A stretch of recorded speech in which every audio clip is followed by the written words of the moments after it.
Muy bien, como decía recién, aprovecho y les voy a adelantar nuestros próximos webinars, que son cada 15 días. El siguiente a va a ser el de Cultura de la Violencia. En él va a ser el 2 de julio, y van a estar María Teresa Álvarez Trujillo de México, Roberto Briceño León de Venezuela y Marcos Alan Ferreira de Brasil. El 16 de julio vamos a tener Crimen Organizado y Violencia en América Latina. En él va a estar Steve Dudley de Inside Crime, Falco Ism de una organización mexicana, ahora no me acuerdo el nombre, perdón, y voy a hablar yo y Carolina Sampo. Luego, el 30 de julio, vamos a tener un seminario de ciberseguridad. Va a hablar en el doctor Mariano Bartolomé, Juan Manuel Aguilar y la doctora Carolina Sancho. El 13 de agosto ya vamos a hablar de corrupción e impunidad. Ya no voy a entrar en detalles, tenemos a los expositores, pero no los quiero abrumar. Luego vendrá un seminario de justicia, transparencia y democracia, y luego lavado de dinero. O sea que esa va a ser nuestra programación para los próximos meses, para que no se aburran en medio de los confinamientos. Gerardo, te paso la palabra, ¿te parece? Muchas gracias, Carolina. Sean todos bienvenidos, buenos días en América Latina, buenas tardes en España.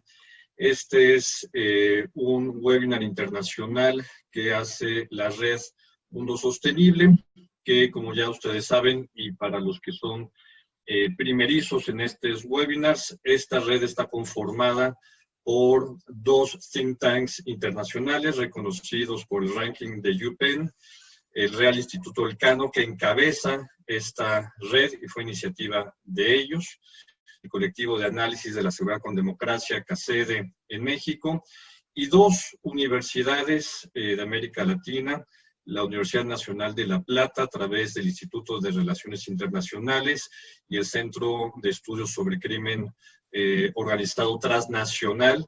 Agradecerle a la Universidad Nacional de La Plata, quien está prestando esta plataforma que nos permite tener hasta 300 participantes. Muchas gracias al doctor Ponzani y a Carolina por su apoyo. Decirles que este esfuerzo también de estudios sobre terrorismo se enmarca en un proyecto de investigación de la Universidad de las Américas Puebla. Los 3 participantes del día de hoy participan en este libro que será publicado a finales de este año y es coordinado también por mi colega, el doctor Mohamed Badin El Yatuy. Sin más, les voy a explicar la dinámica general de este webinar. Nos acompaña la maestra Celina Realullo del William J. Perry Center de Estudios Hemisféricos de la Universidad Nacional de Defensa de los Estados Unidos en Washington. Nos acompaña también Cristian Acevedo. Él es egresado también del Perry Center, es especialista en crimen organizado transnacional y terrorismo. Y finalmente me acompaña mi colega, el doctor Mohamed Badin El Yatuy, profesor de tiempo completo de la Universidad de las Américas Puebla. La dinámica es la siguiente: cada uno de los expositores tendrá hasta 12 minutos para permitir una sesión importante de diálogo con ustedes, de preguntas y respuestas. Las preguntas les pedimos que sean escritas en el chat general de todos nosotros. Las iremos leyendo puntualmente para cada uno de ellos. Y al final tendremos este conversatorio. Sin más, maestra Celina Realullo, yo te pediría que puedas compartir tu presentación y estamos listos para escucharte.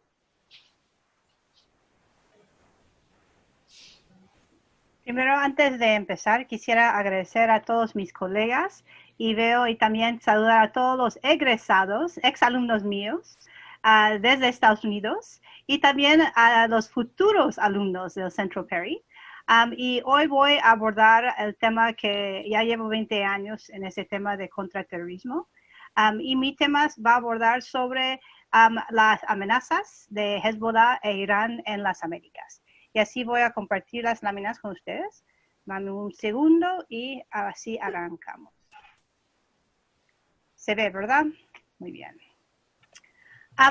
Lo que en realidad se habla mucho del terrorismo, pero ustedes saben que las Naciones Unidas no tiene una definición en común sobre terrorismo. Por eso yo voy a referir al marco legal de Estados Unidos, de qué depende, cómo definimos el terrorismo.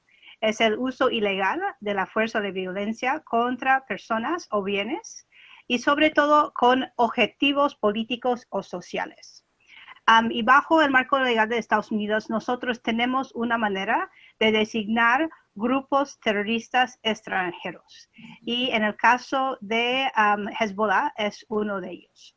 Hace 7 años, en los Estados Unidos, en la Universidad Nacional de Defensa, nosotros publicamos un libro que se llamaba Convergencia, donde un grupo de nosotros planteábamos la idea que ya no se puede enfocar solamente en grupos terroristas y en grupos criminales, porque se estaba observando una convergencia de estas redes ilícitas que compartían también los mismos facilitadores y los mismos recursos, a pesar que sus agendas fueron apartes.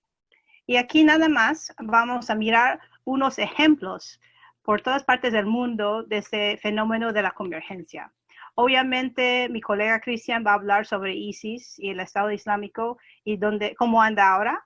Y también llevamos casi 20 años ya en Afganistán con los adversarios de los talibanes, la red Haqqani y los restos de Al-Qaeda.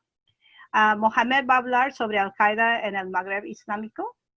Y hay que reconocer que todavía siguen estos grupos terroristas amenazando la seguridad y prosperidad de varios países, como es el ejemplo de Boko Haram en Nigeria. Si ustedes se recuerdan, son ellos que se dependen mucho en la trata de personas y son ellos que secuestraron a 200 niñas en un colegio cristiano y las esclavizaron. También no somos en el hemisferio ajeno al concepto de terrorismo porque llevamos muchos años con las FARC en Colombia y Sendero Luminoso en Perú y otros grupos armados. Pero hoy voy a enfocar en el tema de Hezbollah en las Américas. Primero hay que empezar para definir quiénes son los de Hezbollah. ¿Es un grupo terrorista o es un movimiento político? En los Estados Unidos, nosotros llevamos años que asignamos a Hezbollah como grupo terrorista, sobre todo enfocando en las actividades de su ala militante. Antes de los atentados trágicos del 9/11, Hezbollah fue el grupo terrorista responsable de más muertos y también afectados por el terrorismo a los ciudadanos americanos. Hay que solamente recordarse de atentados a nuestra embajada y a nuestro escuadrón de marines en Líbano. Pero también es muy importante entender que Hezbollah es el proxy de Irán y tiene mucha influencia en otros países más allá que el Líbano. Por ejemplo, son ellos los guerrilleros extranjeros en la guerra civil en Siria y también son los operativos en la guerra en Yemen. Aquí ustedes pueden ver más que nada el líder espiritual, Hassan Nasrallah, y también la bandera que utiliza Hezbollah. Sí es un movimiento político y tiene verdaderos puestos políticos en el gobierno en Líbano. Pero nos interesa más cómo está la presencia de Hezbollah más allá que en Líbano. Ellos dependen mucho a una diáspora libanesa fuera del Líbano, fuera del Medio Oriente. Y hay que reconocer que la mayoría de la diáspora libanesa son cristianos y son un pequeño porcentaje son musulmanes. Y nos interesa los que son musulmanes chiitas que apoyan a Hezbollah. Y ustedes pueden ver con este mapa que hay muchísimos libaneses en Latinoamérica y en las Américas, comparando a otras zonas en el mundo. Y no es un secreto que ya lleva muchos años la presencia de facilitadores y los que comparten la ideología extremista de Hezbollah, más conocido en la Triple Frontera, en Ciudad del Este, donde se une Paraguay, Brasil y Argentina. Y hay que reconocer que Hezbollah e Irán son los culpables de los trágicos atentados en Argentina, y hace un año cumplimos 25 años para conmemorar el ataque contra el Centro Cultural de AMIA. Y ellos tienen testaferros y líderes que manejan el narcotráfico y lavado de dinero. Aquí es solamente un ejemplo de Ayman Juma, que tiene ciudadanía libanesa y colombiana, y él maneja una red tremenda de comercios y sobre todo compañías de fachada para sobre todo mover el dinero y mover el narcotráfico, sobre todo cocaína desde Colombia hacia los mercados en el Medio Oriente y hacia el mercado destinario, que es en Europa, para también patrocinar y apoyar a las redes militantes de Hezbollah. Hay un caso muy importante para reconocer, que se llamaba el Lebanese Canadian Bank, donde se encontraron un caso donde utilizaron de una venta de carros usados desde Estados Unidos, y los contenedores desviaron hacia Panamá, Colombia y Venezuela para añadir en esos contenedores de coches usados cocaína, y hizo el viaje hasta África del Oeste, donde separaron los coches usados y luego subieron la cocaína hacia los mercados en Europa. Las ganancias fueron utilizadas para reciclar este ciclo de comprar otra vez coches usados desde Estados Unidos, pero también entraron los ingresos a cuentas bancarias en el Lebanese Canadian Bank en Líbano de miembros militantes de Hezbollah. Entonces, ese es un caso de donde hay de verdad esa convergencia entre el crimen organizado y el terrorismo, en el caso de Hezbollah. Y ese es el caso que se llama el Lebanese Canadian Bank. Más recién hemos visto que todavía sigue sobre todo el lavado de dinero y también la recaudación de financiamiento para Hezbollah. Y hace 2 años en Argentina congelaron los activos de 14 sospechosos en la frontera con Paraguay en un casino. Y también en el caso de Brasil detuvieron al Barakat, que fue el hombre más buscado de Hezbollah en Triple Frontera. Lo encontraron en Foz de Iguazú. Por eso también hay que destacar que la cooperación internacional de la Triple Frontera ha resultado muy bien en esa cooperación, sobre todo en contra del grupo Hezbollah y todos sus testaferros, en el caso de financiamiento del terrorismo. Y en el caso de Argentina y también Paraguay, y más recién en enero, Colombia, ya designaron a Hezbollah como grupo terrorista internacional, que fue un marco muy importante para nosotros que trabajamos en el tema de contraterrorismo en Sudamérica. Pero hay que destacar qué está pasando con los grupos terroristas, pero sobre todo con Hezbollah, con el impacto del COVID-19. Ya sabemos, lo estamos viviendo. Hay un impacto tremendo de salud pública y también estamos pasando tiempos muy difíciles con nuestras economías y también más tareas y más presión y más misiones para nuestras fuerzas de seguridad, y también por las cuarentenas, falta de democracia o libertad primero de movimiento y últimamente de expresión, como se ve con las manifestaciones por todo el mundo. Pero lo que estamos mirando también es que hay un impacto en varias partes del mundo. Como Hezbollah depende mucho de su base en Líbano e Irán, también está afectando al grupo a nivel internacional. Sabemos que Irán es el país más afectado por COVID-19 y también en Líbano están sufriendo una crisis sanitaria, pero aún más política y económica, que ahora Hezbollah está enfocando más en temas locales que en sus aventuras al extranjero, que puede ser una buena cosa. Pero hay que reforzar por qué nos interesa Irán y también Hezbollah en nuestro hemisferio. Llevamos muchos años con su presencia en nuestro hemisferio, pero últimamente hemos visto lazos estrechos entre Irán y Venezuela. Ustedes leyeron que Irán envió buques llenos de gasolina para enviar y apoyar a su aliado Nicolás Maduro en Venezuela. Y también se habla de muchos vuelos que llevan comida desde Irán y otros elementos que se necesita para la economía de Venezuela. Y Maduro está enviando otras cosas, sobre todo el oro de Venezuela.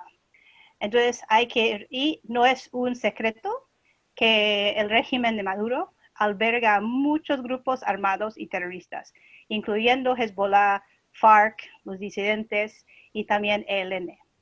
Entonces siempre hemos hablado de que el régimen de Nicolás Maduro se encuentra como un régimen de Estado criminalizado. ¿Qué pasó el viernes pasado? Fue un momento interesante y muy clave porque detuvieron a Alex Saab. Alex Saab es un ciudadano líbano-colombiano y es el testaferro más importante de Maduro y ya tenía lazos con Venezuela antes, con Chávez. Lo detuvieron en Cabo Verde, en África, en camino a Irán. Y Alex Saab estaba viajando supuestamente con un pasaporte diplomático de Venezuela. ¿Quién es Alex Saab? Él es el que maneja todo lo que es del escándalo de la comida que necesita ayudar a la crisis humanitaria en Venezuela. Pero ¿por qué nos interesa Alex Saab también? Es que él tiene muchos lazos con importantes libaneses también involucrados con Hezbollah. Entonces es algo que estamos observando y ahora Estados Unidos lo denunciaron hace unos meses como lavador de dinero y también narcotraficante a Alex Saab. Y estamos pendientes de que lo van a extraditar desde Cabo Verde, donde no tenemos un tratado de extradición, a Miami para pasar juicio. Pero ¿por qué nos interesa también estos lazos que en realidad parece que no tiene sentido entre Irán y Venezuela? ¿Qué tienen ellos en común? Son adversarios de Estados Unidos y parece que ellos están colaborando en muchas maneras. Lo que nos preocupa queda muchísimo, un minuto, por favor. Sí, ya estoy terminando. Lo que está pasando es que Maduro está ofreciendo como más aseguranzas a estos, lo que llamamos redes ilícitas, como Hezbollah y también Irán en nuestro hemisferio, sobre todo en el caso de pasaportes. ¿Qué está pasando con estos grupos criminales y también terroristas? Por parálisis del comercio global, no pueden moverse. Hay más vigilancias por las autoridades, entonces corre más riesgo. Ahora se ve más actividad en el ciberespacio y también les cuesta reclutar y recaudar dinero y recursos para realizar sus agendas ajenas de terrorismo. Y en ciertos casos están fortaleciendo sus lazos con la comunidad local para en realidad proveer servicios sociales en vez del Estado. ¿Qué podemos hacer? Con eso termino. Tenemos que mejor monitorear los caminos globales que esos grupos terroristas utilizan. Y también enfocar sobre todo estos facilitadores y testaferros que son muy claves para que esos grupos terroristas se mantengan. Y también tenemos que utilizar nuestra creatividad y pensar cuáles pueden ser nuevos blancos para grupos terroristas en nuestro hemisferio. Y por último, como mencioné, esa colaboración increíble entre Paraguay, Argentina y Brasil, cómo podemos manejar mejor la información y compartir la inteligencia accionable a nivel nacional, regional e internacional.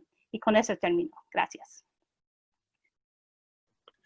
Muchas gracias, Celina. Le pediríamos ahora al maestro Cristian Acevedo que pueda compartirnos la presentación que preparó para este webinar. Destacar que Cristian es uno de los principales expertos en América Latina de este tema, egresado del Perry Center, adscrito a varias instituciones académicas en Brasil y en la región, y como les compartía, él tiene el artículo que saldrá publicado en el próximo libro sobre Brasil. Cristian, te pedimos también que puedas abrir tu micrófono para que te podamos escuchar. Muchísimas gracias, Celina. Ya empiezan a haber preguntas hacia Celina. Lo haremos hasta el final de las 3 presentaciones, la sesión de preguntas y respuestas. Hola a todos. Primeramente, muchas gracias por su participación. Para mí es un placer y un honor estar aquí con ustedes en este taller. Bueno, voy a compartir entonces compartir mi tela.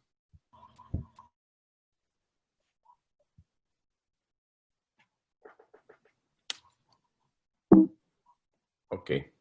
Bueno, en mi parte, en cuanto al impacto de la pandemia de coronavirus en Al-Qaeda y ISIS, podemos ver que los dos grupos han aprovechado muchísimo de la pandemia, pero especialmente el ISIS. ISIS ha avanzado mucho su insurgencia en Irak y Siria, como veremos más adelante un poco.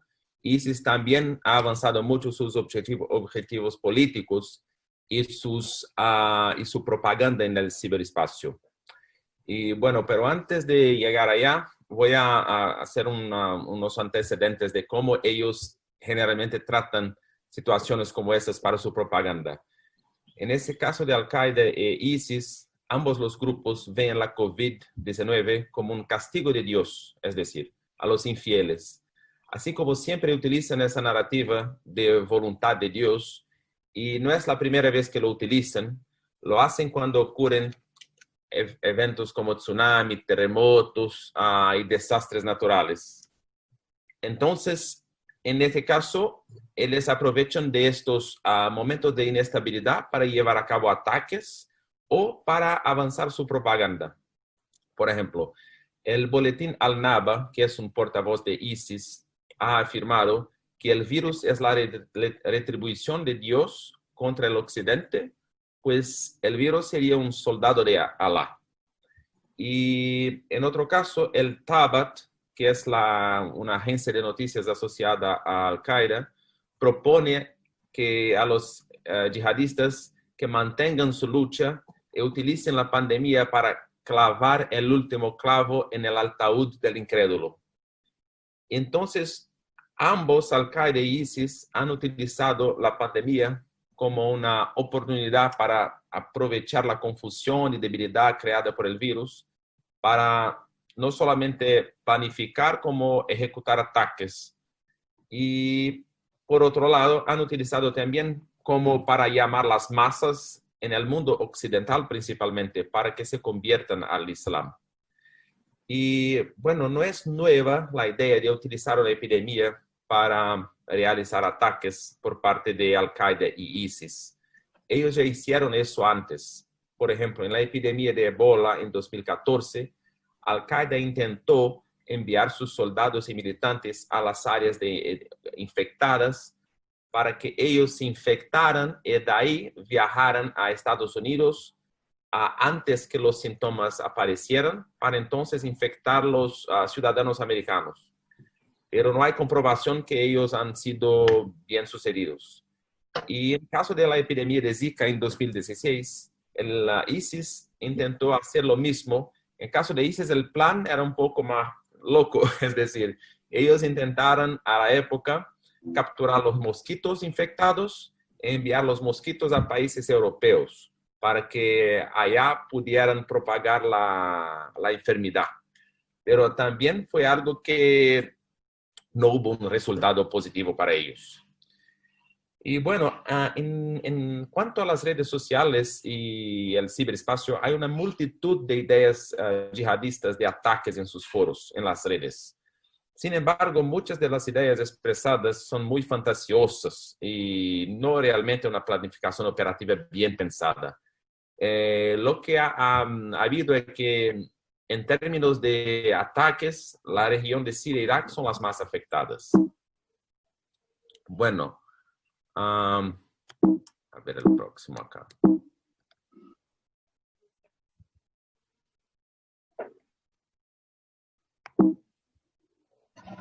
¿Pueden ver el próximo slide? Acá sí. Discúlpame. Y acá son dos ejemplos de propaganda en la internet utilizados por Al-Qaeda e ISIS. Ese primero acá es un cartel que cuando el virus empezó en China, en ISIS, ellos pusieron una propaganda que decía que el virus era una venganza por la persecución a los musulmanes uigures en Xinjiang. Y Al-Qaeda, por su vez, puso una declaración en la internet por medio de su agencia de noticias que su liderazgo enfatizaba que el daño económico al occidente y afirmaba que el Islam es una religión orientada a la higiene y que se esfuerza en prevenir todas formas de enfermedades. Este acá es un documento muy interesante, tiene 6 páginas, es muy bien escrito en inglés y hubo un alcance enorme. Bueno, la narrativa de ISIS, acá voy a concentrarme más en ISIS porque ISIS ha sido más agresivo en su narrativa y su propaganda mientras el COVID está por el mundo. ISIS en realidad parece tener una obsesión con la pandemia. En febrero y marzo, por 4 semanas consecutivas, el grupo ha utilizado sus medios de comunicación, especialmente los en el ciberespacio, para decir cómo deberían actuar sus militantes. Aunque sus mensajes amenazadores no sean novedad, ISIS desde su creación ha hecho ese trabajo en el ciberespacio con mensajes amenazadores y todo, pero aún tienen un alcance y inspiran a lobos solitarios y también especialmente a sus combatientes que están en la zona de conflicto en Irak y Siria en esa época de inestabilidad. Y acá yo traje para ustedes lo que más se ve en sus narrativas en el ciberespacio en cuanto al Telegram, sus canales de comunicación por sus agencias de noticias y todo. Sobre esos 4 contenidos. La peor pesadilla de los cruzados en esa época de inestabilidad es que los soldados del califato lancen ataques contra ellos. El enemigo nos mostró misericordia no mostró misericordia con los musulmanes en Baghouz, Mosul o Sirte, y bombardearon jóvenes, mujeres y niños. Luego no deben esperar amabilidad de nosotros. No tengas piedad de los incrédulos y de los apóstatas, incluso ahora en que están en el apogeo de su aflicción. Agudice el estrés sobre ellos para que se debiliten más y no puedan dañar musulmanes.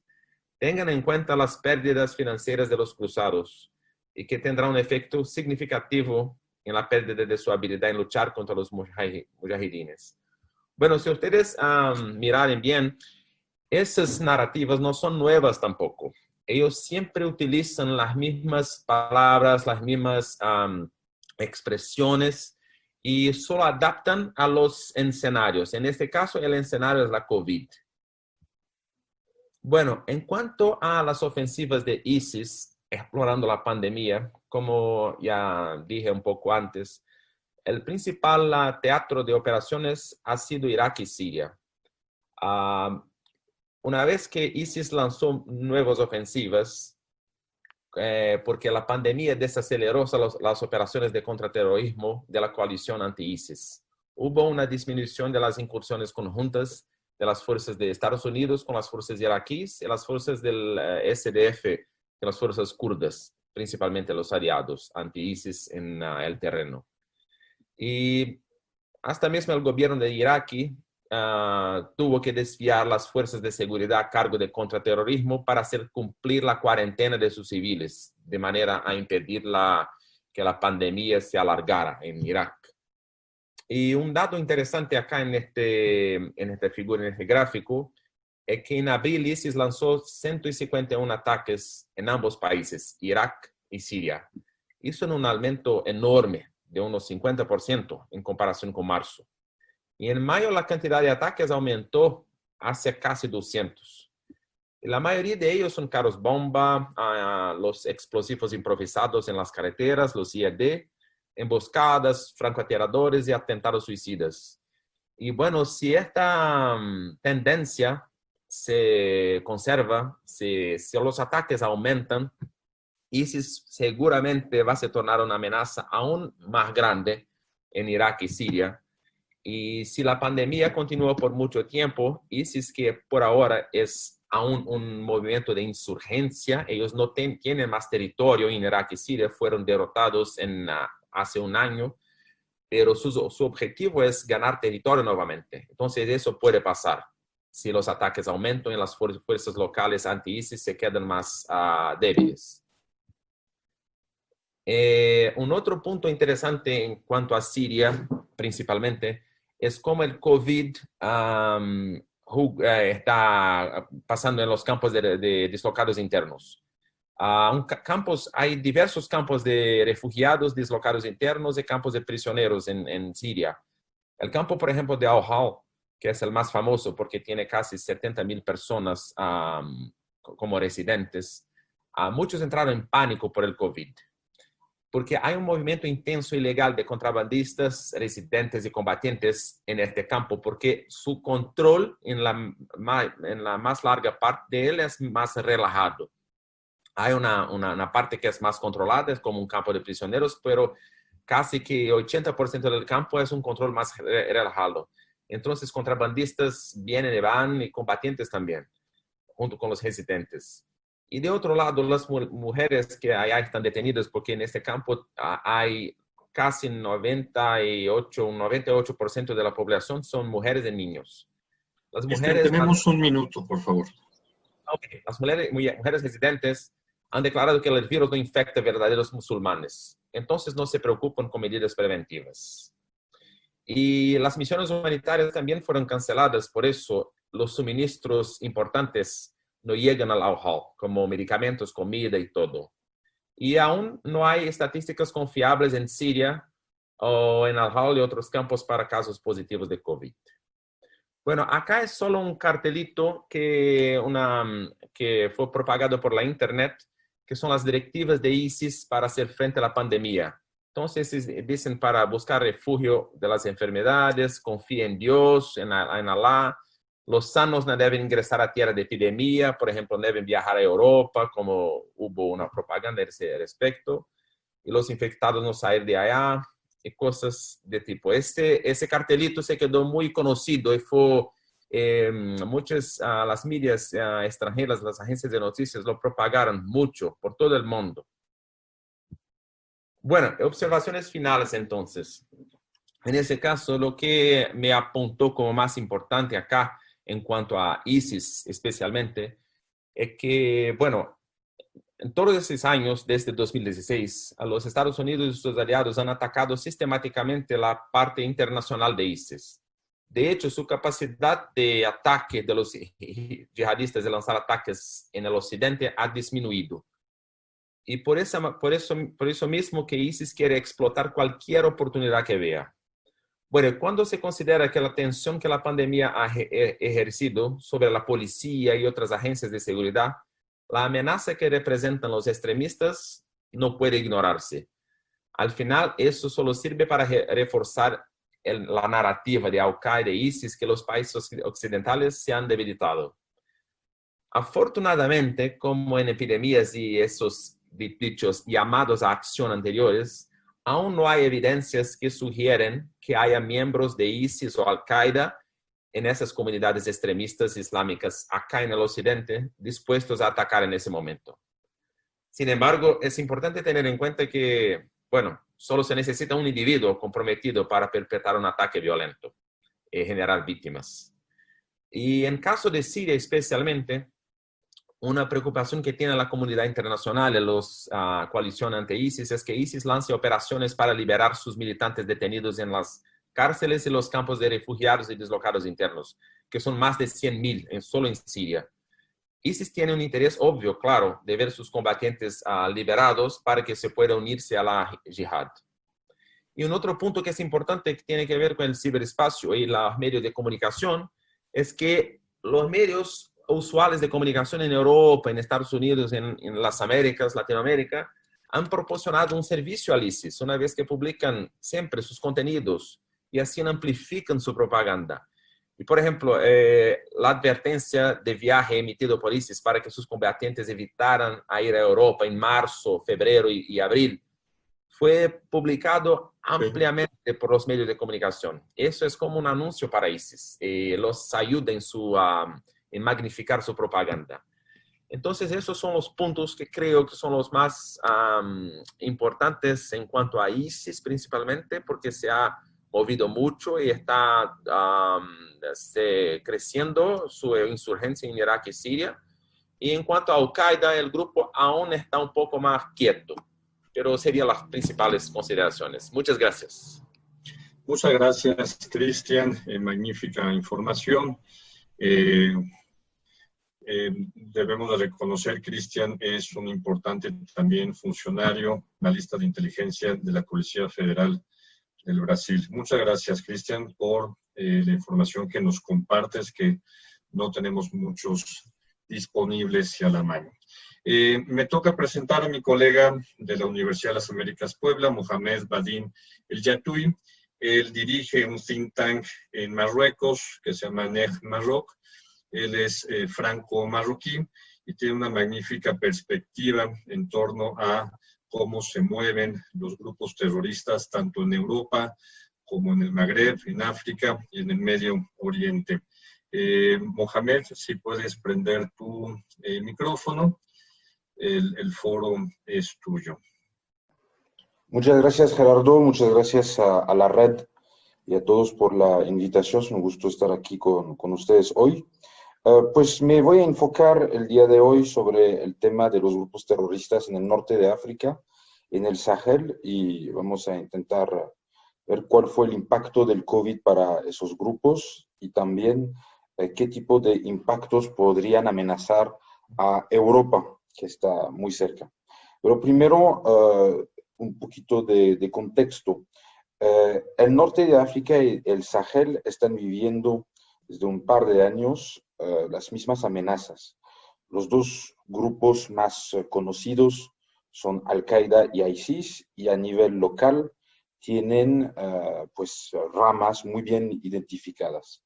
Al-Qaeda tenía hasta el 2017 a AQMI, Al-Qaeda en el Magreb Islámico, un grupo que es en la realidad una forma de continuidad del GSPC argelino, que se desarrolló, que aumentó el número y los perfiles de sus miembros, y está entre el sur de Argelia y el Sahel. Tenemos también a ISIS. ISIS, Cristian platicó y comentó muy bien todo lo que está pasando en la zona del Medio Oriente, sobre todo en Siria e en Irak, pero ISIS tiene también otra rama en el Sahel, en el norte de África, lo llaman Estado Islámico en el Gran Sahara, se agregaron a otros grupos con ellos. Y había un tercer grupo que era importante y que finalmente se dividió entre AQMI y este Estado Islámico en el Gran Sahara, que es Al-Murabitun.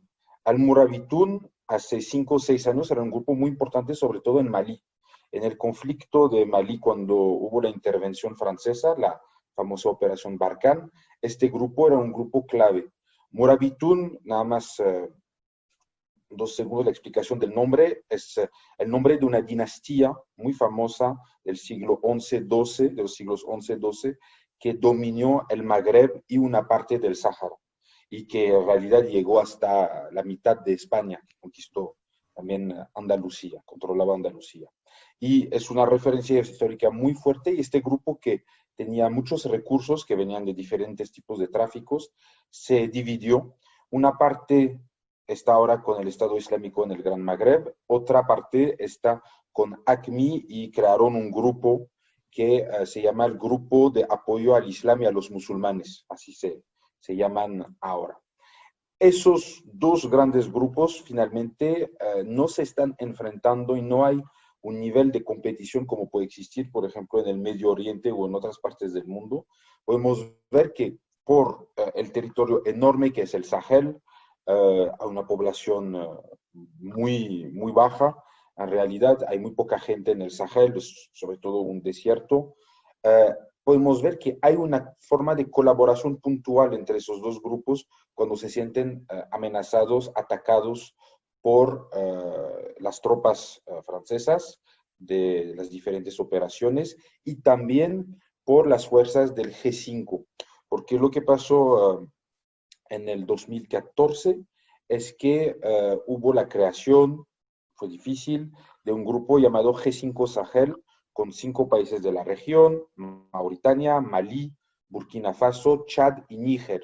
Esos 5 países apoyados por Marruecos, por Argelia, por Francia, por Estados Unidos, por Alemania también, han recibido dinero, capacitación, etcétera, para combatir a esos grupos. Y frente a esas amenazas, para ellos, los grupos terroristas que les comenté, esos dos, Estado Islámico y Grupo de Apoyo al Islam y a los Musulmanes, se acercaron finalmente y de manera muy puntual pueden tener acciones en común, por lo menos para protegerse y sobrevivir. Ahora, el impacto del COVID fue algo muy interesante porque lo que comentó muy bien Cristian es que el boletín Al-Naba de ISIS finalmente es el mismo para el Estado Islámico en el Gran Sahara y recomendaron la higiene como algo muy importante.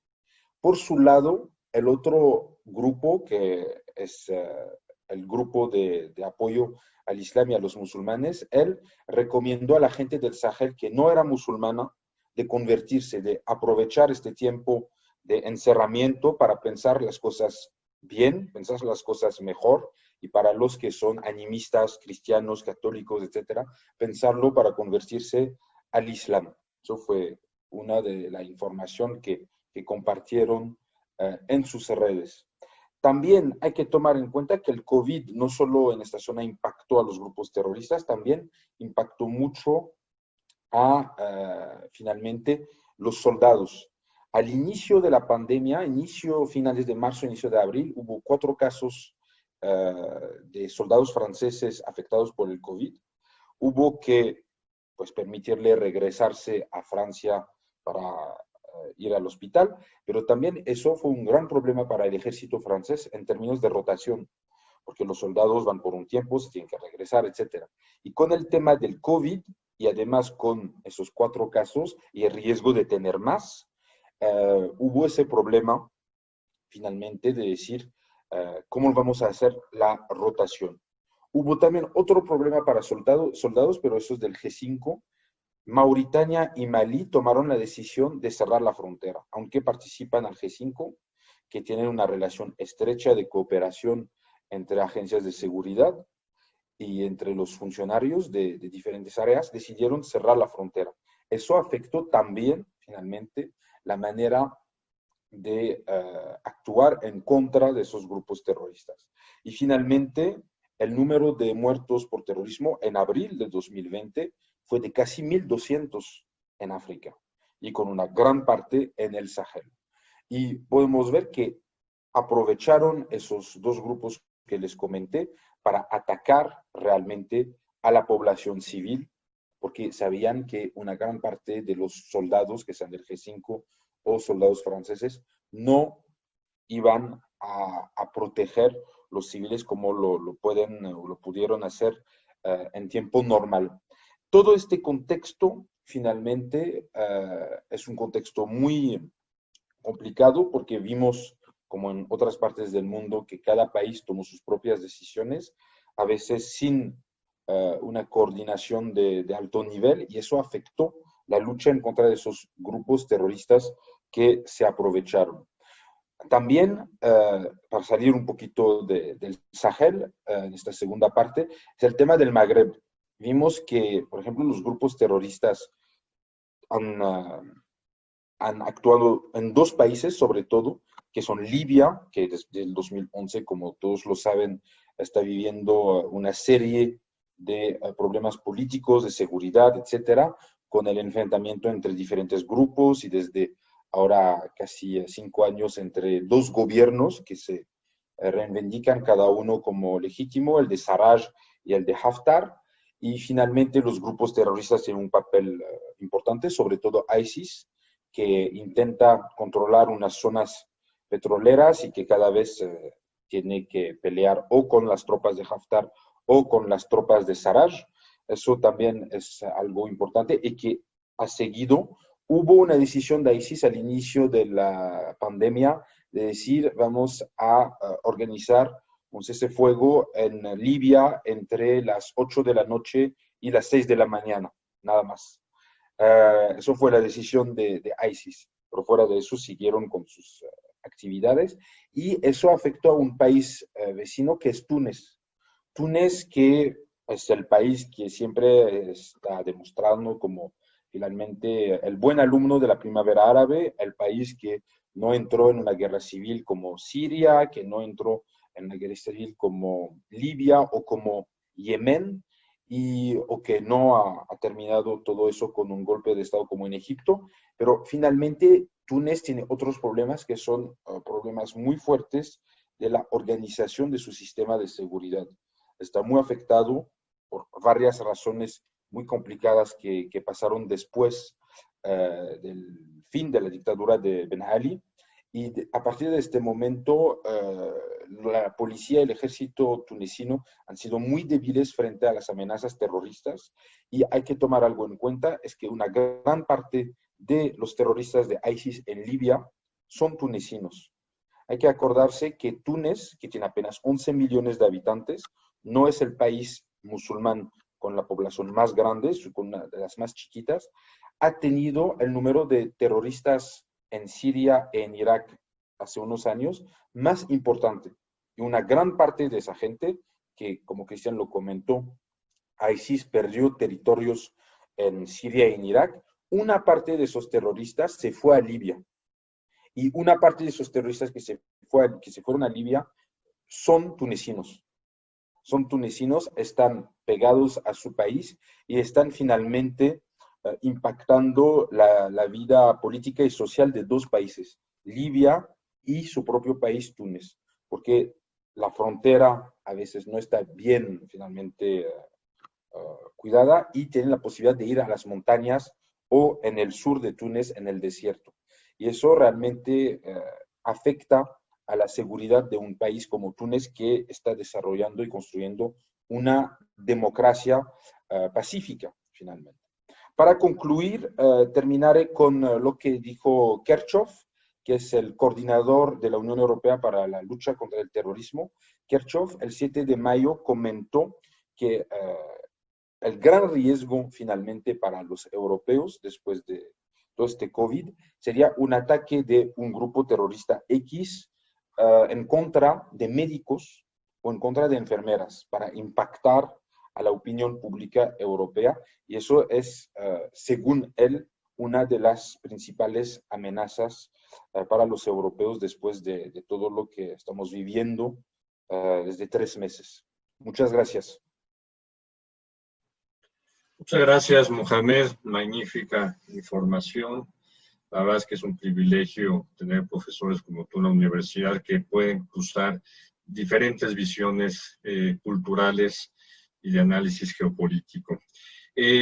Hay magníficas preguntas. Yo les pido a los 3 ponentes que puedan leer el chat.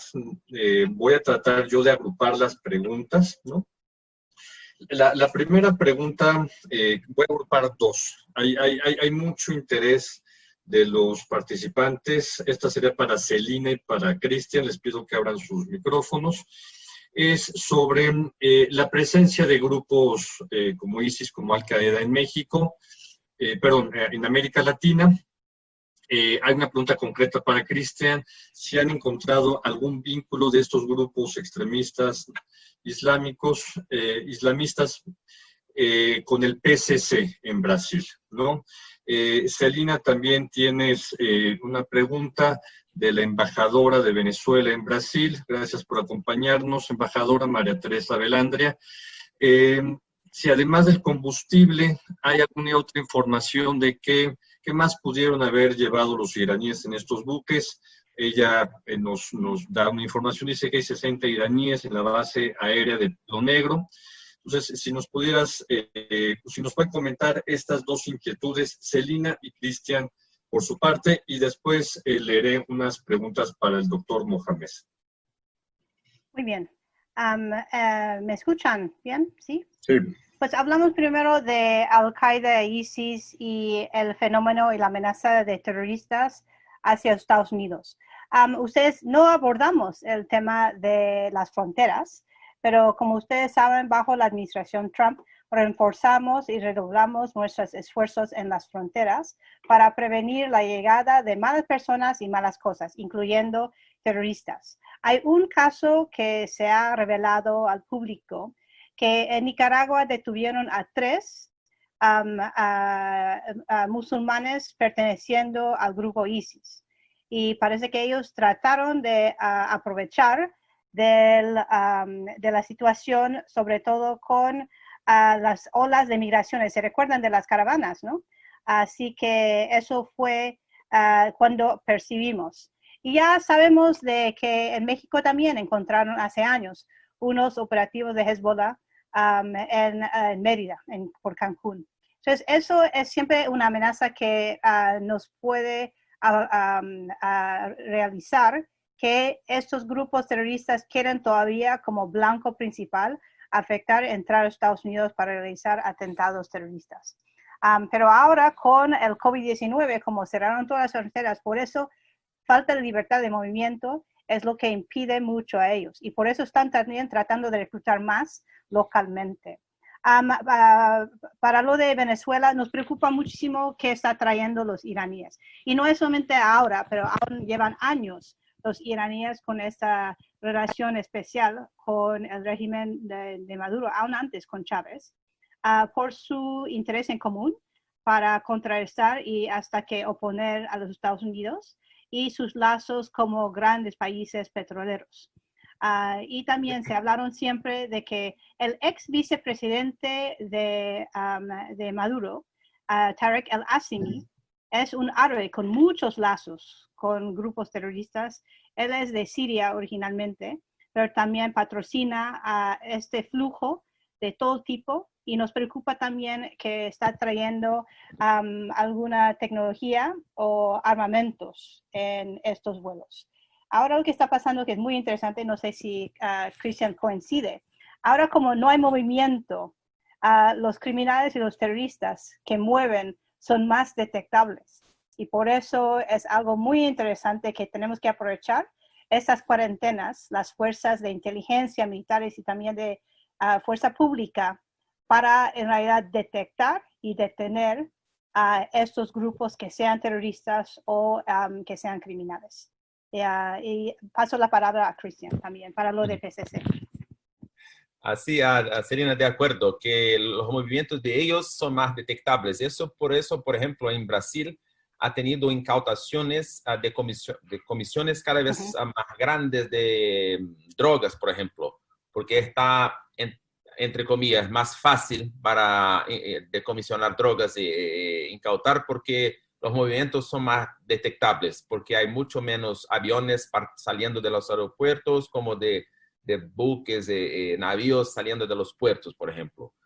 Bueno, en cuanto a la pregunta de los yihadistas de Al-Qaeda, ISIS y otros, Hezbollah, operando en Latinoamérica, desde mi punto de vista, en mi experiencia, lo que veo es que en la mayoría de los casos, ellos no planifican ataques en Latinoamérica. Ellos utilizan Latinoamérica para reclutar, para ganar dinero, desde negocios legales o ilegales. En el caso de Hezbollah, por ejemplo, tiene negocios legales e ilegales para financiar su lucha en Medio Oriente. Y también porque hay una comunidad árabe enorme en Latinoamérica, y como Celina ha dicho en su explanación de la diáspora libanesa, los libaneses son la mayoría de los árabes, pero no solo libaneses, pero sirios, jordanianos, entre otros. Entonces, muchas familias que están allá en Medio Oriente y vienen a Latinoamérica, viven acá, después vuelven a Medio Oriente.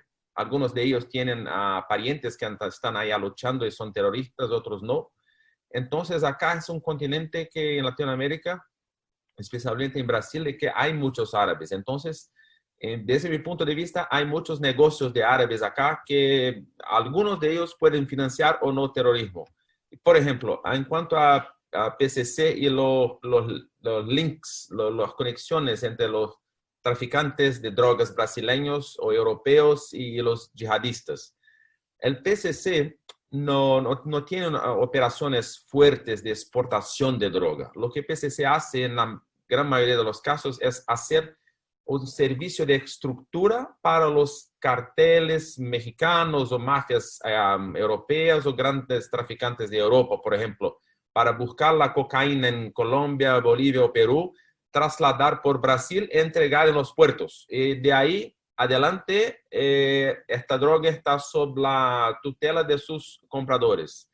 Entonces hay casos, por ejemplo, en que PCC los ayuda a los nigerianos a llevar droga, cocaína al África Occidental, que después algunos grupos van a ayudarlos con la logística, como Boko Haram, Akim y otros, para trasladar la droga hacia el norte de África y desde ahí hacia Europa. Entonces esta conexión entre crimen y terror ocurre, ellos hacen transacciones, pero los yihadistas, creo que en la mayoría de los casos no vienen a Brasil o a Latinoamérica a buscar la droga. Ellos tienen conexiones para trabajar en la estructura en parte del movimiento. En caso de Hezbollah, hay muchos indicios de su participación de su aproximación con PCC. Pero aún no tenemos pruebas concretas o claras de esa participación, de manera que podamos llevarlas a la justicia, por ejemplo, una prueba clara. Pero hay muchos indicios. Pero por detrás de todo eso tenemos que tener en cuenta también que Hezbollah no es un grupo terrorista usual, es como un servicio secreto. Ellos son muy expertos y vivos en hacer sus cosas. Ellos no se gaban de ser miembros de Hezbollah, no son como los de ISIS y Al-Qaeda, que ellos quieren estar en el ciberespacio y se gaban de ser un Al-Qaeda o ISIS. Los de Hezbollah son mucho más perfil bajo. Entonces, para hacer prueba de sus conexiones con PCC, por ejemplo, es mucho más difícil. Pero informaciones de inteligencia y de indicios, sí, tenemos muchos, pero no hay una comprobación capital. Y en ese caso, por ejemplo, entonces, muchos de esos grupos yihadistas en Siria, ISIS, por ejemplo, Al-Qaeda o el Talibán, que utilizan, por ejemplo, cocaína sudamericana para hacer sus ganancias y sus lucros, sí, ellos hacen de alguna manera contactos con los traficantes de acá. Y Hezbollah pasa lo mismo. Entonces, sí, hay conexiones entre ellos. Pero aún no he visto interés de los grupos terroristas islamistas de atacar en Latinoamérica. Aún no. Muy bien, muchas gracias a Celina y a Cristian. Es importante decir que en la red somos instituciones académicas y think tanks extremadamente respetuosos de no caer en falsos criterios para denostar a los grupos terroristas, ¿no? Entendemos que hay diferentes asociaciones y naturaleza de los mismos, ¿no? Me voy a permitir leer una pregunta, comentario de una colega de CACED en México sobre este tema. Dice, tras el 11S, Estados Unidos involucró al mundo en su lucha antiterrorista, pero poco después surgieron con gran fuerza ISIS, Boko Haram. En esa cruzada, como la llamó el expresidente Bush, no se enfocaron contra el terrorismo del paramilitarismo en Colombia. Y preguntan, ¿hay alguna consideración para clasificar a los paramilitares como terroristas? Y por otra parte, ¿cómo abandonar la narrativa de que el terrorismo predomina en comunidades musulmanas? Yo le dejo esta pregunta a los tres, pero me gustaría, bueno, primero decir que sí, Estados Unidos definió como grupos terroristas desde el 2005 a las Autodefensas Unidas de Colombia. Me gustaría darle ahora la palabra al doctor Mohamed. Hay dos preguntas muy concretas.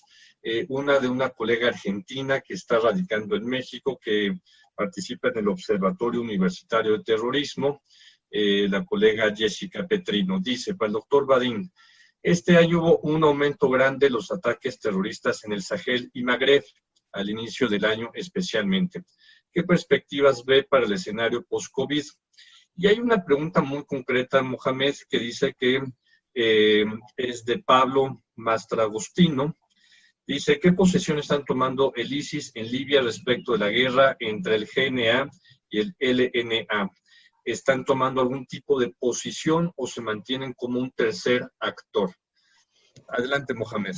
Gracias. Pues, sobre la segunda pregunta sobre el caso libio de manera específica, de esa manera me va a permitir contestar a la otra. ISIS no está tomando ninguna postura ni a favor de Haftar ni a favor de Sarraj. La realidad es que ISIS en cualquier país, Libia o en otro, aprovecha del caos y de la anarquía, no de un poder fuerte. Haftar ha sido visto por un par de países, Arabia Saudita, Emiratos, Rusia, Francia también, como la persona que iba a combatir a los terroristas. Por eso lo apoyaron, de manera directa o indirecta. En el caso de Sarraj, a veces él recibe el apoyo de Qatar y de Turquía. Unos lo consideraron como un poco débil frente a los grupos terroristas, pero la realidad es que ISIS como tal no tiene preferencia.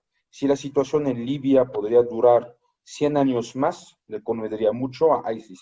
Eso es la realidad y no van a elegir a nadie. La otra pregunta sobre el aumento en el Magreb y en el Sahel de los actos terroristas. Yo creo que finalmente tenemos dos problemáticas fuertes. El conflicto libio como tal, que finalmente a partir del 2011 eso cambió totalmente la geopolítica de la región, porque a partir de este momento Libia se transformó en un país caótico, en donde hay trata de blancas, en donde muchos migrantes fueron transformados en esclavos, en donde hay tráfico de drogas también, y además terrorismo. Una solución al conflicto libio es más que necesaria para poder después intentar buscar opciones frente a esos grupos terroristas. Pero para eso se necesita construir un Estado libio, que no existe, y que finalmente ni Gaddafi construyó, ni el rey Idris. Es un país muy joven, es un país que se independizó oficialmente en 1951. Es un país muy joven y no hay un Estado sólido en las tres provincias libias. Sin eso no hay estabilidad y no se puede luchar en contra de los terroristas. El otro tema es el Sahel. El Sahel, hablé en mi presentación del G5, yo creo que si no hay la posibilidad de fortalecer las instituciones de seguridad de esos 5 países que les comenté, Mauritania, Malí, Chad, Níger, Burkina Faso, no hay ninguna posibilidad de obtener una estabilidad tampoco. Es que la perspectiva de decir vamos a mandar tropas de la OTAN, cualquiera, estadounidenses, francesas, británicas, lo que sea, y eso va a permitir combatir el terrorismo, es algo a muy corto plazo. A largo plazo, si no hay construcción de instituciones de seguridad fuertes y también construcción de Estado con todo lo que implica en materia de políticas públicas, no podemos tener ninguna solución ni en Libia ni en los países del Sahel frente a los terroristas. Muchas gracias, Mohamed. Hay muchas preguntas para Celina. Celina tiene muchos fans en la región, así es que te mandan muchos saludos. Hay felicitaciones amplias para los 3 ponentes. Quisiera hacerte una pregunta, Celina. Dice, es de Hugo Sallis. Dice, ¿hay cambios en la política de coordinación entre Argentina, Paraguay y Brasil por el cambio de gobierno en Argentina? Es una pregunta muy, muy concreta para ti, Celina, por favor. Si puedes prender tu micrófono. Gracias. Sí, ahí está. Por ahora, no. Y es muy importante saber, y como Gerardo lo sabe y también Raúl Benítez, No importa quiénes son nuestros presidentes, la relación entre México y Estados Unidos es a un nivel operativo y táctico que es mucho más importante. Y hemos visto que todavía hay mucha colaboración en la triple frontera. Se habla de 3+1, que fue un concepto desde después de 9/11, cuando bajo la administración Bush firmamos un acuerdo para compartir inteligencia y también para enfrentar la amenaza de Hezbollah en triple frontera. Y seguimos con eso. Cada vez es que hay que saber qué va a pasar en el futuro, pero por el momento se sostiene esa colaboración. Y como Cristian lo sabe, estamos colaborando mucho en observaciones, como coincido con Cristian, que todavía no tenemos nada claro y definido en fuentes abiertas sobre la relación entre grupos terroristas y PCC. Es algo, y aprovecho ahora porque veo muchas preguntas sobre cómo se define el terrorismo de la perspectiva de Estados Unidos. En los Estados Unidos podemos designar un grupo terrorista extranjero y lo hicimos después del 9/11 contra Al-Qaeda, sus afiliados, Hamas, Hezbollah y las FARC. Y muchos preguntaron por qué incluimos en las FARC en aquel momento. Porque si ustedes se recordaron que en aquel momento había 3 contratistas americanos que fueron secuestrados por muchos meses con la ex candidata presidencial al mismo tiempo. Y por eso también hay que aclarar que no designamos, por ejemplo, los cárteles mexicanos ni las pandillas como MS-13 en Centroamérica, a pesar que sus gobiernos pueden designar como grupos terroristas. Y ese debate de cómo se define grupo terrorista ya está perfilándose ahora mismo. Ustedes han visto las manifestaciones, por la mayor parte que han sido manifestaciones pacíficas, pero donde surgió mucha violencia en varias ciudades en Estados Unidos. Se habla de 2 grupos, los de extrema izquierda, que se llama Antifa, que son los antifascistas, que tienen lazos con anarquistas en otros países como donde nacieron ellos en Alemania, pero también hemos visto en Chile, ¿no? Últimamente la presencia de estos grupos que no tiene agenda de anarquismo, pero no tiene, digamos, una agenda para tomar o hacer un golpe de Estado. Y últimamente en Estados Unidos hay que hablar de grupos de extrema derecha también.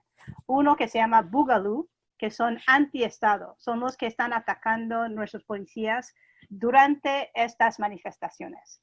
Y a pesar que el presidente Trump quisiera nombrar estos grupos domésticos como grupos terroristas, no tenemos la designación bajo el marco legal por ahora para nombrarlos como si fuera ISIS, Al-Qaeda o Hezbollah. Eso es solamente para distinguir. Pero también bajo nuestro marco legal, usted si trata o contempla o trata de realizar un atentado terrorista, como hemos tenido terroristas domésticos, como Timothy McVeigh, los hermanos en el maratón de Boston, tenemos maneras bajo el marco legal para perseguir a ellos, pero no a nombrar los grupos. Es solamente una aclaración que quisiera hacer porque había mucho debate de por qué, por ejemplo, cárteles mexicanos que utilizan violencia no logran ser categorizados porque no quieren tumbar por ahora el gobierno. Nada más para aclarar. Muchas gracias, Celina. Con este último comentario contestaste una pregunta de otro participante sobre la definición de narcoterrorismo, de insurgencia criminal. Entonces, la doy por contestada. Para Cristian, hay una pregunta de tesis de doctorado de Edwin Pavón. Dice, ¿cuáles serían las causas por las que los incidentes terroristas han disminuido en Occidente? ¿Por qué se ha producido esta disminución? Yo te pediría también, Mohamed, si quieres participar en esta pregunta dirigida para Cristian. Adelante, Cristian y Mohamed. Okay. Desde mi punto de vista, un punto de vista de la seguridad, lo que ocurre es que desde desde 9/11, hubo una mucho mejor coordinación entre agencias domésticas en crimen y terrorismo en cada país, en muchos países, y también una coordinación internacional más grande, que nos hace, actualmente yo veo desde mi experiencia, que hay como prevenir ataques, prevenir que las redes se amplíen en los países con más facilidad, porque tenemos mucho más ojos vigilantes para el terrorismo, especialmente para el terrorismo islamista.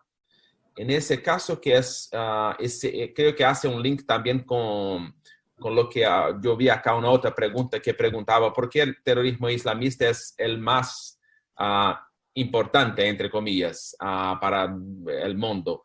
Porque sus consecuencias geopolíticas nos parecen más amenazadoras do que los de extrema derecha o izquierda o terroristas ecológicos o todo más.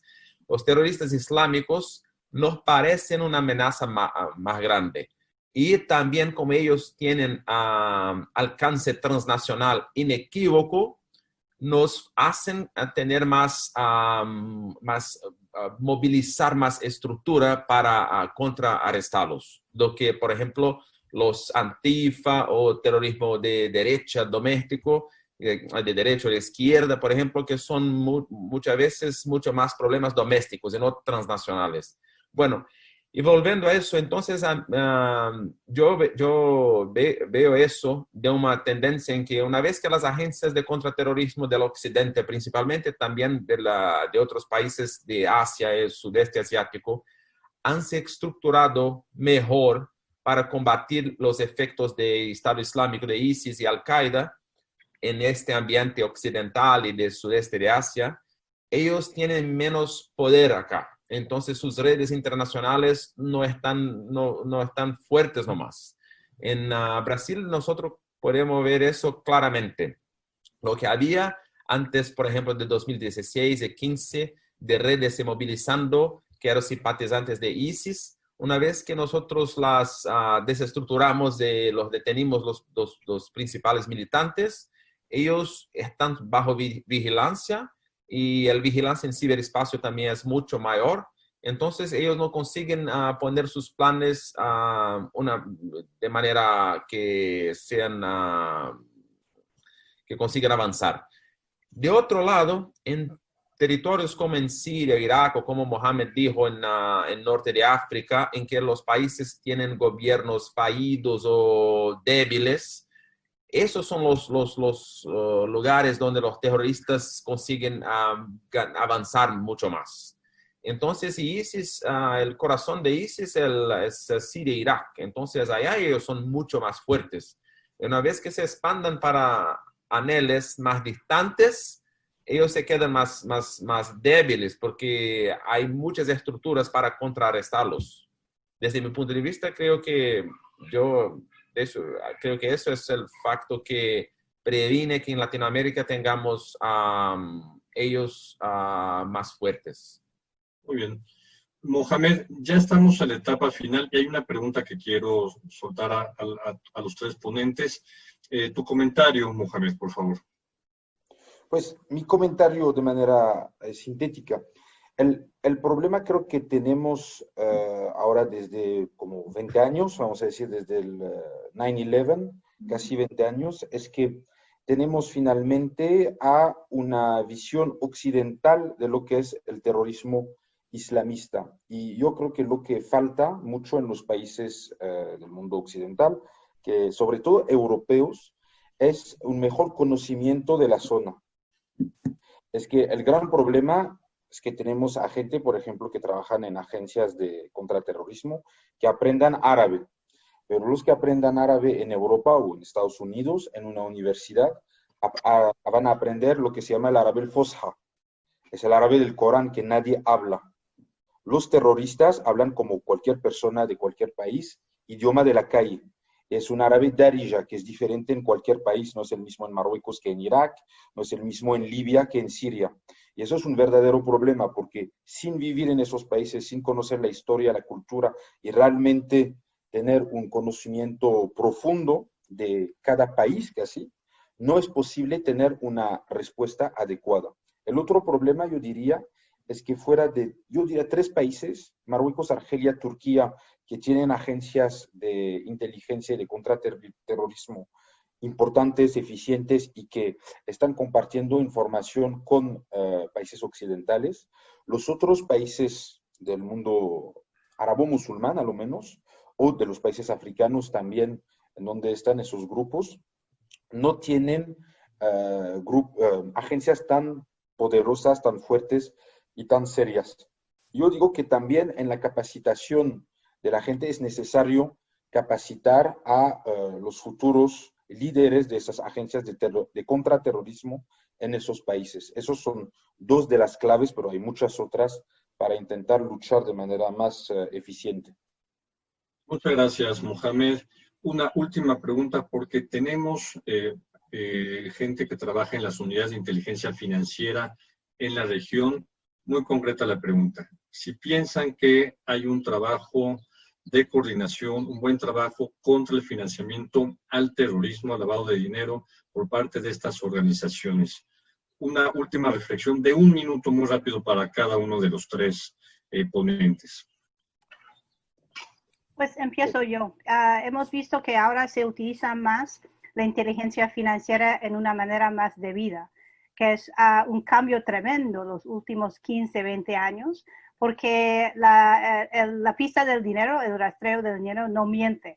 Y lo que hemos visto que ha mejorado sobre todo en la capacitación del personal en todas las unidades de inteligencia financiera, como yo hago muchas capacitaciones y también observaciones desde México hasta Argentina. Lo que ahora nos falta es que cómo podemos mejorar sobre todo la pista del dinero en el ciberespacio. Ahí es donde yo veo más desafíos y que los actores ilícitos lo saben y están aprovechando de mejorar su movimiento de dinero y rastreo y recaudación del dinero en el ciberespacio. Es un nuevo desafío, pero por ahora vamos en buen camino por toda la región. Cristian, por favor.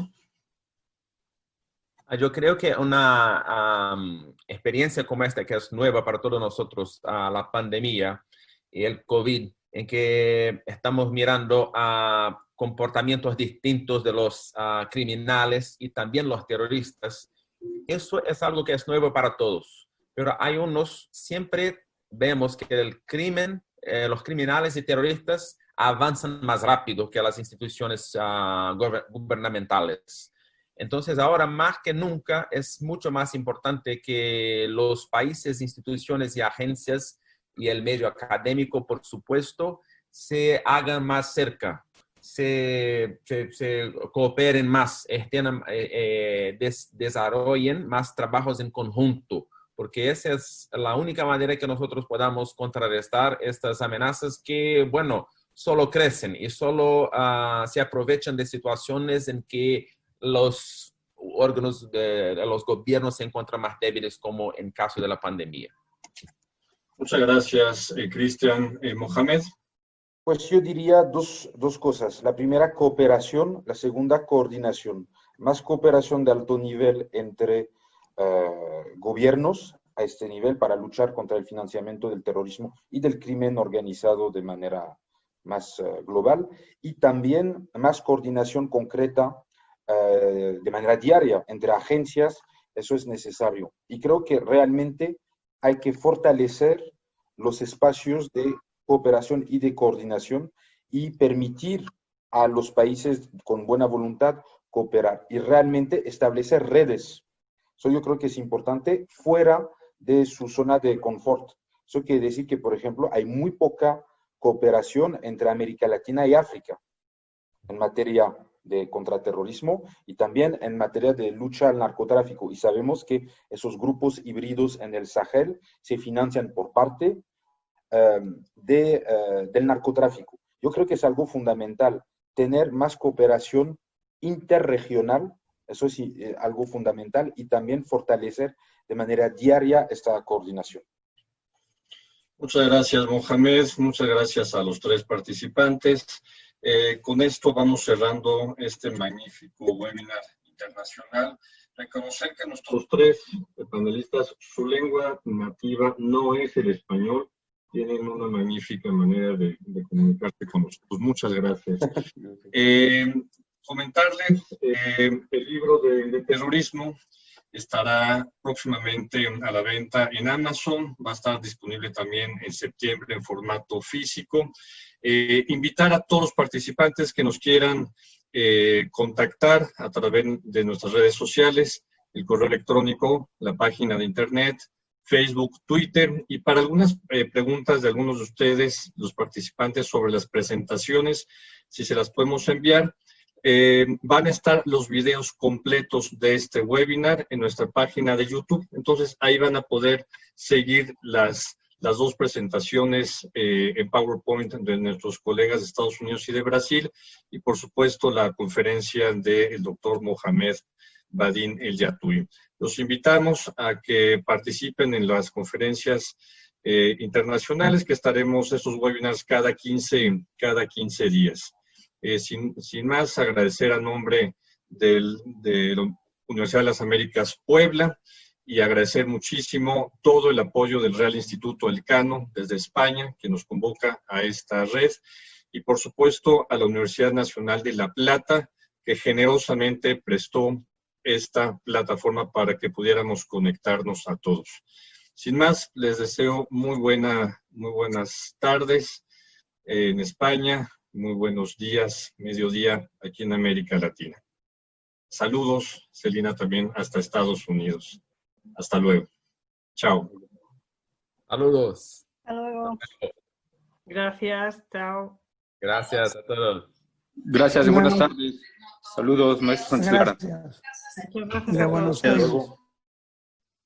Entonces tenemos que avanzar en eso. Gracias, Celina, por todo. No, Gracias, gracias. un buen Salió muy día. bien. Gracias. Nos vemos. Gracias, felicitaciones, un buen día. Hasta luego, Raúl. Adiós. Mohamed, saludos. Buenos días, excelente. Hasta luego. Chao. Bye, bye.